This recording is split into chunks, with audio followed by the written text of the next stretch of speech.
밖에는 겨울비가 내립니다.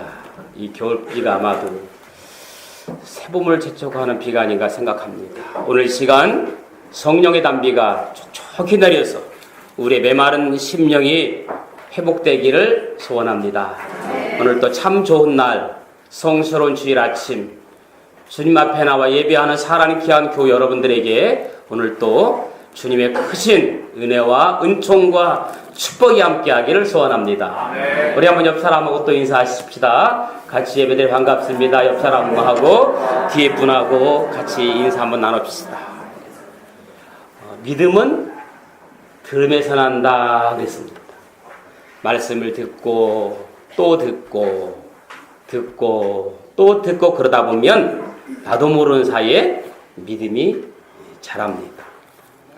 그런데 여러분 자꾸 듣지 않으면 금세 잊어버려요.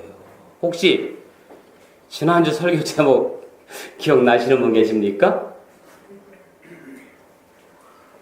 잘 모르십니까? 부득이하여. 혹시 인터넷이나 스마트폰으로 다시 한번 들어보신 분? 할렐루야. 최 집사님 좀 이상한 거 안 느꼈어요? 저요? 네. 듣기는 들었는데 잘 모르겠답니다. 권 집사님 못 느꼈습니까? 영상에서 댓글 쓰려는데 댓글 쓸 데가 없더라고요. 방금 댓글 쓸 때 같답니다. 이 부득이하게 제가 녹음을 해야 되는데 잘못 눌러가지고 녹음이 안 됐습니다. 그래서 제가 부득이하게 혼자 혼자 서서 혼자 녹음을 한 겁니다. 요 정도면 잘한 거예요, 진짜. 여러분, 아무도 없는데 혼자 있는 것처럼 혼자 이렇게 생각해 보세요. 여러분, 우리의 믿음도 자꾸 듣다 보면 나도 모르는 사이에 자랍니다. 특별히 우리 장로님께서 언제든지 말씀을 들을 수 있도록 핸드폰이나 또 컴퓨터에 들을 수 있도록 올려주시니 얼마나 감사한지 몰라요. 저도 주일 예배 마치면 꼭 먼저 들어봅니다. 오늘 여러분들도 말씀을 통해서 자주 듣는 은혜가 있기를 축복합니다. 설교 제목이 부득이하여 했더니 제가 부득이하게 혼자 설교 녹음을 하게 되었습니다. 여러분, 인간은 누구나 가난한 자나 부유한 자나 잘난 자나 못난 자나 한결같이 고향을 그리워하며 살아갑니다. 그 향수가 묻어나는 고향의 봄이라는 노래가 있잖아요. 나의 살던 고향은 꽃피는 산골, 복숭아꽃, 살구꽃, 아기 진달래. 따라해봐요. 울긋불긋 꽃대골 차리엔 동네, 그 속에서 놀던 때가 그립습니다. 좀 지혜로운 사람은 따라서 할 줄도 알아야 되는데 10년이면 강산도 변한다고 하는데 참 많은 것들이 변했습니다. 개발이다 보다 해서 어릴 때 뛰놀던 동산은 온데간데 없고 물장구 치며 물고기 잡던 개울과 강은 오염됐습니다. 그래서 사람들은 마음의 고향이지 정작 고향에 가면 실망하고들 온다고 말합니다. 그런데 실망을 해도 사람들은 여전히 고향을 그리워하고 찾아갑니다. 왜? 마음속에서라도 그려놓고 살아야 하는 것이 우리 인생인 것 같습니다. 왜 그렇습니까? 여러분, 동물에게는 기소본능, 희귀본능이라고 있듯이 사람에게도 희귀본능이라는 게 있습니다. 나이를 먹을수록 그러한 현상들은 더욱 심해집니다. 이러한 고향을 찾는 마음은 원래 하나님께서 인간의 마음속에 담아주신 본능입니다. 그래서 사람이나 짐승이나 공통적인 것이 있다면 그것은 고향을 그리워하며 살다가 마지막에는 고향에 찾아가서 죽고 싶다고 하는 겁니다. 그 희귀성 동물인 연어는 자기가 태어나서 고향을 떠나서 먼 태평양 바다에 헤매고 다니며 살다가 마지막 죽기 전에 자기가 태어난 곳으로 돌아오는 모습을 TV를 통해서 본 적이 있습니다. 이렇게 하찮은 동물들도 여기저기 다니며 살다가 죽을 때쯤 되면 자기의 본거지인 고향에 와서 죽는다는 것을 본 적이 있습니다.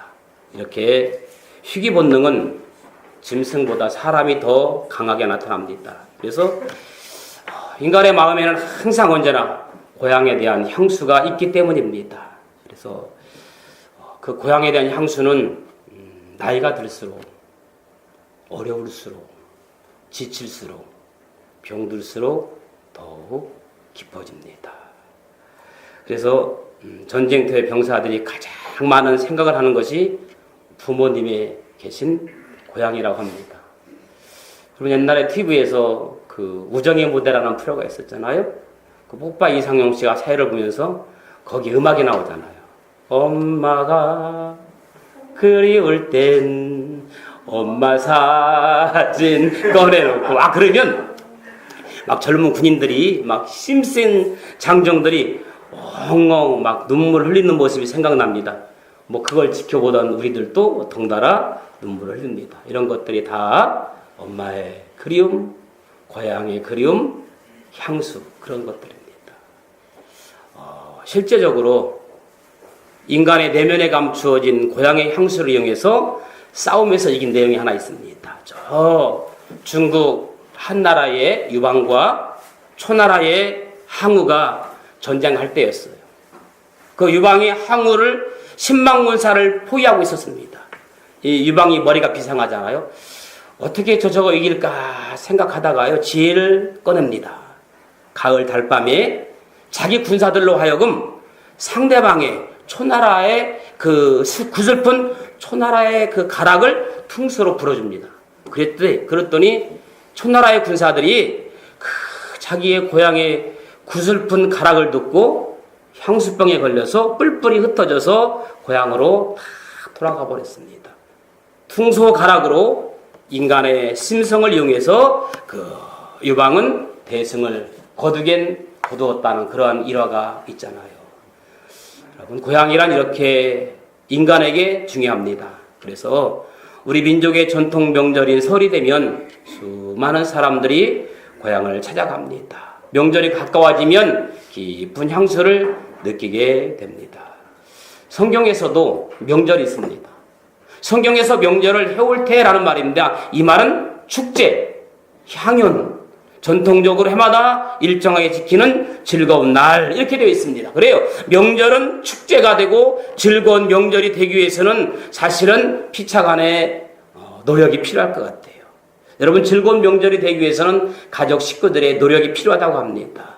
얼마 전에 작년에 그 연합뉴스에 명절이 싫어라는 제목으로 기사가 실렸었습니다. 그래서 직장인들이 가장 피하고 싶은 날 1위가 설과 추석 같은 명절로 나타났습니다. 그래서 명절을 가장 피하고 싶다는 응답자들 41.8%가 정신적인, 육체적인 스트레스 때문이라 그렇게 답을 했습니다. 자, 모두가 즐거워할 명절이 즐겁지 않고 피하고 싶다면 그것은 성경에 나오는 어두운 쓴바귀를 뜯어 삼키는 성경의 무교절이 되고 말 겁니다.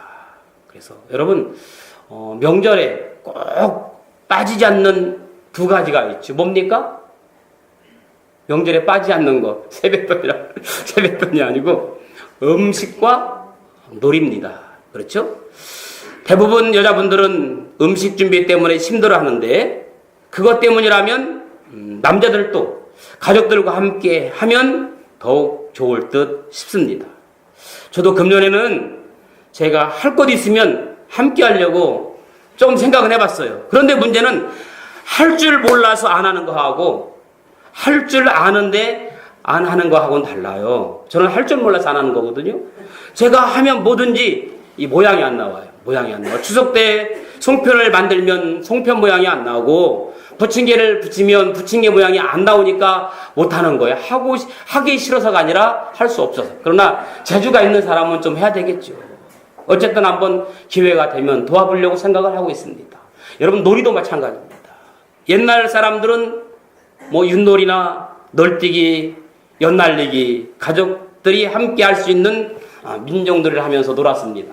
그런데 요사이는 이런 놀이가 사라지다 보니까 가족들이 모이면 대부분 남자들은 고스톱을 치거나 여자분들은 그냥 음식 계속 날라주고 뒤치덕거리를 하고 이야기를 나눕니다. 자, 고스톱 재밌어요? 재밌죠? 이럴 때는 가족들 화목을 위해서라도 같이 어울리는 거 좋아요.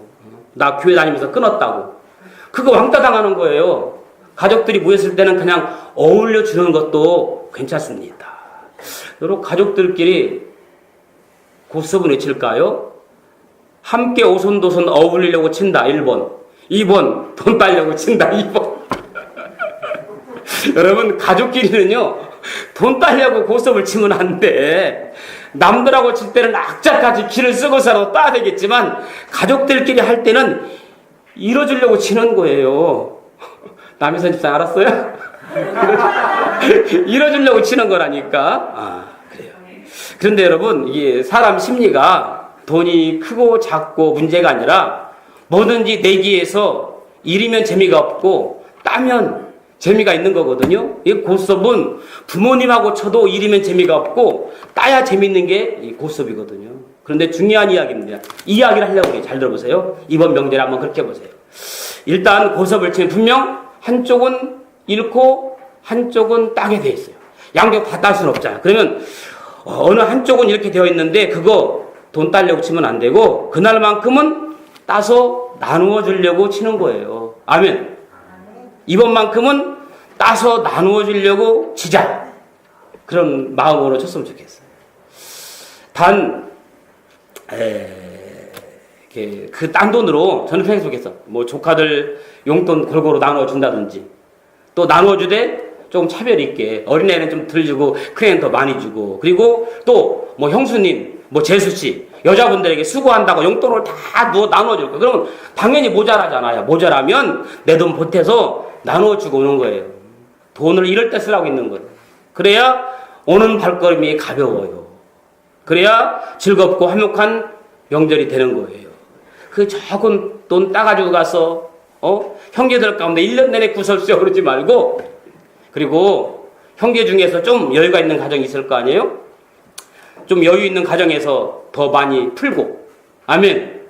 예수 믿는 가정에 더 많이 쓰고 아멘. 여러분 악착같이 돈 벌어서 어디에 쓰려고 이럴 때 명절 때 쓰는 겁니다. 명절 때 돈 엄청 나갔다고 그러지 말고 이런 때로 해서 쓰는 거라니까. 그리고 또 악착같이 벌면 되지 뭘. 아멘. 자, 이스라엘 민족도 명절이면 온 민족이 이동을 했어요. 그런데 우리 명절과 이스라엘 명절이 좀 달라요. 이스라엘 사람들은 우리는 고향에서 명절을 보내지만 이스라엘 사람들은 어디에 다 모여야 되냐면 예루살렘으로 모였어요. 예루살렘이 어디냐면 성전이에요. 자, 명절을 성전에서 보냈어요. 그리고 우리는 명절날이면 3355 모여서 고스톱 치면서 시간을 보내지만 이스라엘 사람들은 명절 되면 대이동을 해가지고 성전에 모여서 하나님께 예비하고 말씀을 나누는데 시간을 보냈어요. 우리하고 다르죠.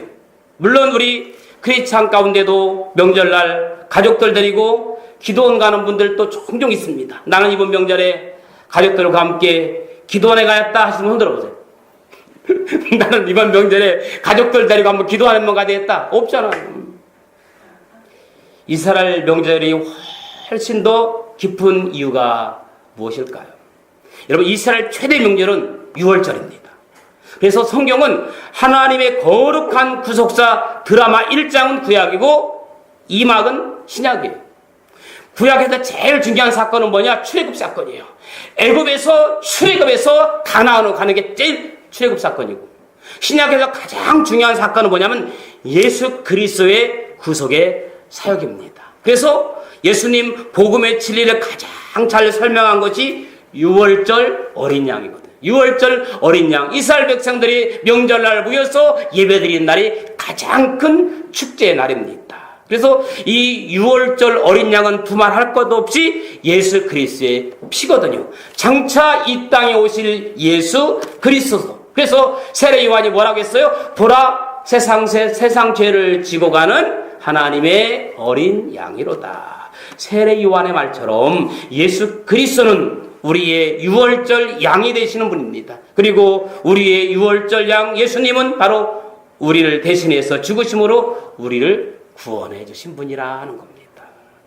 제가요 얼마 전에 우연한 기회에 어떤 집사님 스마트폰을 봤어요.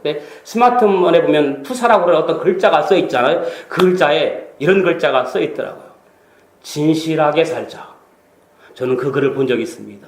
그걸 보고 제가 참 은혜가 되었습니다. 그러면서 제 마음속에 나도 저렇게 살아야 되겠다라고 하는 마음의 고백을 해보았습니다. 여러분, 무엇보다 성도의 삶은 진실해야 합니다. 금년 한 해는 우리 모두 진실하게 한번 살아가려고 노력해보는 저와 여러분들 되기를 주님 이름으로 축복합니다. 대부분 사람과의 신뢰가 깨지고 금이 가는 이유는 진실성이 없기 때문입니다. 진실성. 옛날 어느 나라에 왕이 자기 딸의 사익감을 찾는데 어떻게 내 딸의 사익감을 삼을까 고민하다가 젊은 모든 사람들, 사이를 삼을 사람들에게 꽃씨를 나눠줬어요.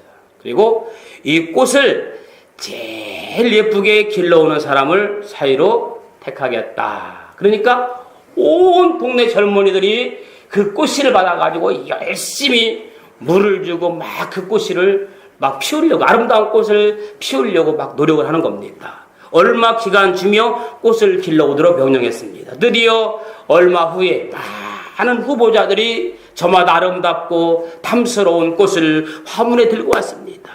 임금님이 그 가져온 꽃들을 하나하나 살펴보면서 너무너무 아름다운 꽃들을 피워와서 감탄하며 구경삼아 심사를 해나갔습니다. 그런데 맨 끝에선 후보자는 꽃이 피어있지 않는 빈 화분을 갖다 놓고 심사를 기다리고 있습니다. 임금님이 물었습니다.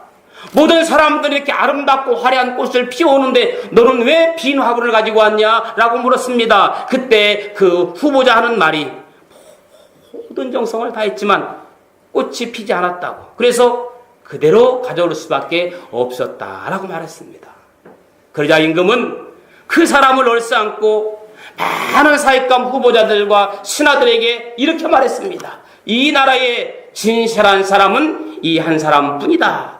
내가 나누어준 꽃씨는 꽃을 피울 수 없는 꽃이었다. 꽃을 피워온 후보자들은 모두가 다 거짓이었던 겁니다. 여러분, 참된 그리스도인의 삶의 특징은 그 안에 속임이 없는 진실이 있어야 됩니다. 감추인 것, 숨긴 것, 정직하지 못한 것, 위선적이고 외식적인 것들은 언젠가는 드러나게 되어 있습니다. 여러분, 도대체 진실치 못한 사람끼리의 만남에서 무슨 신뢰가 생기고 무슨 사랑이 싹트고 어떻게 단합된 신앙 공동체가 형성되겠습니까? 진실성이 없을 때 그 신앙은 생명력이 없는 죽은 것이고 사람과의 신뢰가 금이 간다는 사실을 왜 모릅니까? 오늘 본문 말씀에는 우리 믿음의 조상들이 어떠한 삶을 살아왔는가를 보여주면서 더 나은 본향에 대해서 말씀하고 있습니다. 오늘 본문 13절, 16절에 있는 말씀 보니까 본향이라는 말씀이 많이 나오고 있습니다. 성경에 등장하는 믿음의 조상들은 한결같이 본향을 찾으며 살았다고 말하고 있습니다. 여러분, 믿음의 조상들은 자신의 육신의 고향을 떠나서 하나님이 지시하는 가나안 땅의 길을 떠났습니다. 믿음의 조상들이 죽어가면서도 그 고향을 그리워했습니다. 아브라함도 이삭도 야곱도 요셉도 믿음의 조상들은 다 고향을 그리워하며 죽었으며 마지막 자녀들에게 그 땅 고향에 묻히게 해달라고 유언을 했던 것을 볼 수가 있습니다. 그러나 하나님은 우리에게 이렇게 말씀하십니다. 그곳이 우리가 찾는 진정한 고향이 아니다. 우리가 정말로 그리워하는 고향, 내 영혼이 사모하는 고향, 내가 영원히 안식하고 즐거워할 수 있는 고향은 우리가 태어난 육신의 고향이 아니라고 말씀하고 있어요. 요한계시록 21장에 있는 말씀처럼 눈물도 없고 사망도 없고 애통하는 것도 없고 곡하는 것도 없고 아픈 것도 없는 그곳이 우리의 영원한 고향이라고 성경은 그렇게 말씀하고 있습니다. 그러므로 하나님의 백성인 우리는 하늘에 계신 영원한 아버지가 기다려주시고 우리에게 허락한 영원한 가나안 땅, 영원한 고향이 있음을 기억하면서 혹시라도 고향에 못 간다고, 갈 수 없다고, 가봤자 소용이 없다고 하면서 세상의 고향 때문에 더 이상 슬퍼하거나 마음 아파야 할 이유가 없다는 이야기입니다. 혹시 우리 중에는 고향을 못 가는 분들도 들어있을 것입니다. 어떤 분은 뭐 돈이 없어서 못 가는 분들도 있고, 또 자존심 때문에 못 가는 분도 있고, 병이 들어 못 가는 분도 있고, 고향이 없어 갈 수 없어 간 분들이 있을 겁니다. 또 고향에 가면 반겨줄 사람이 없어 못 가는 분들도 있습니다. 그래서 남들이 다 기뻐하는 이 명절에 슬픔에 잠겨있는 분들도 있을 겁니다. 그러나 사랑 귀한 고객 여러분, 우리에게는 영원한 고향이 따로 있습니다. 나를 영원히 반겨줄 분이 기다리고 계신 영원한 고향. 그러므로 오늘 잠시 육신의 고향을 못 간다고 반겨줄 사람이 없다고 슬퍼하거나 상심하지 말고, 모자나 우리는 영적 명절인 주님의 재림절을 맞으며 영원한 고향으로 돌아가야 할 줄로 믿습니다. 사람에게는 세 가지의 고향이 있다고 했습니다. 첫째는 육신의 고향, 내가 태어난 고향, 단지 내 육신이 태어난 곳입니다. 별 의미는 사실 없어요. 타향도 정이 들면 고향이라고 했잖아요. 두 번째, 잠시 머무는 임시 고향, 지금 내가 살고 있는 고향, 내 영혼이 살아있는 교회, 이거 임시입니다. 지금까지 우리가 함께 신앙생활하고 있는 이 교회 동안 이 땅에 잠시 머무는 임시적인 피난처 같은 고향, 불완전합니다. 마지막으로 영원한 고향이 있습니다.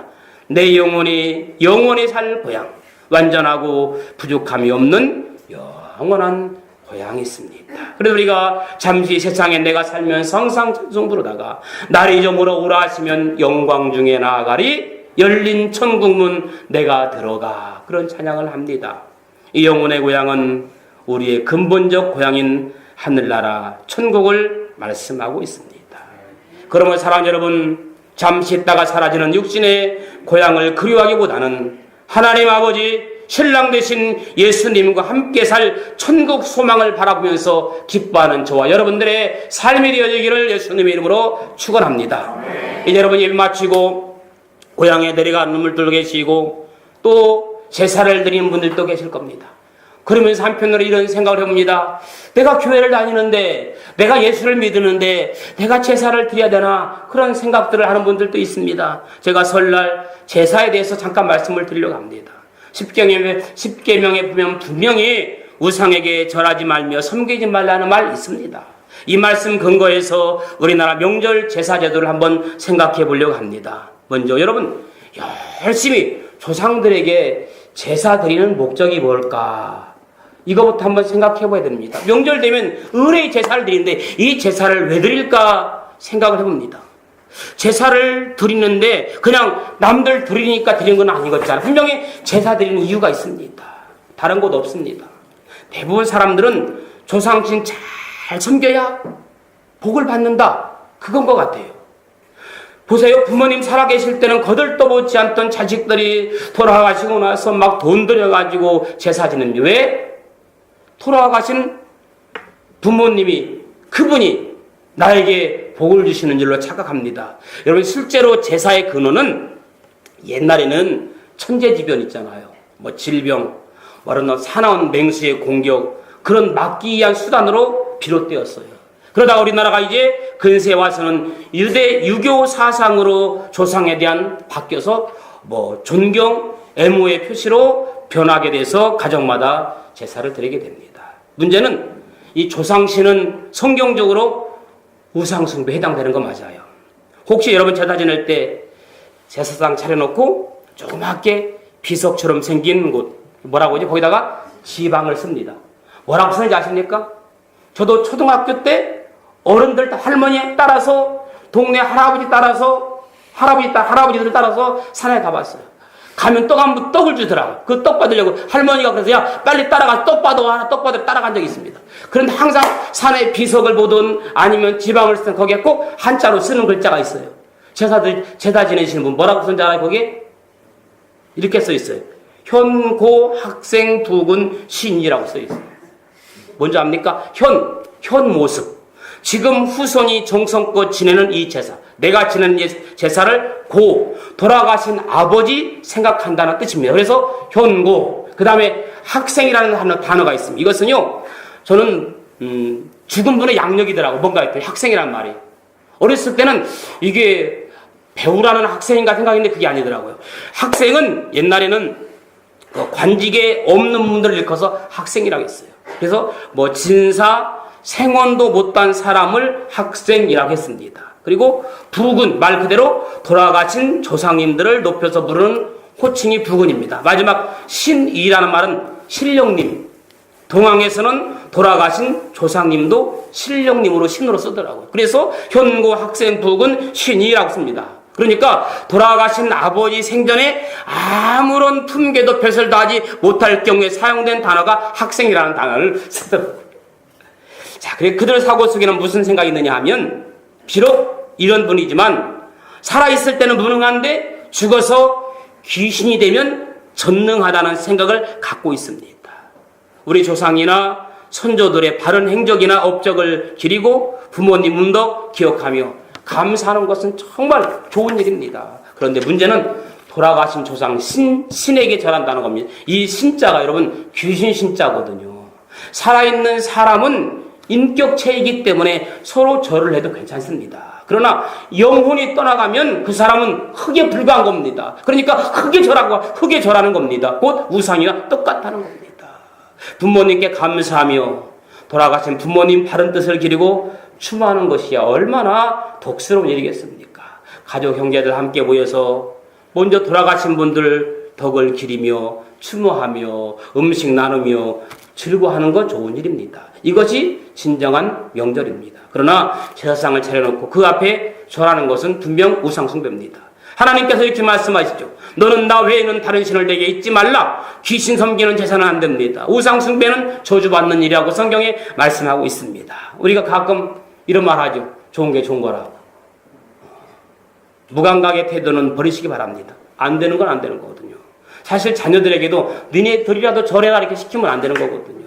분명히 성경은 너는 나 외에는 다른 신들에게 내게 있게 말지며 절하지 말라. 출애굽기 20장 5절 6절에 말씀입니까? 나 여호와는 질투하는 하나님인즉 나를 미워하는 자의 죄를 갚되 아비로부터 3, 4대까지 이르게 하거니와 나를 사랑하고 내 계명을 지키는 자에게는 천대까지 은혜를 베푸시느니라고 했습니다.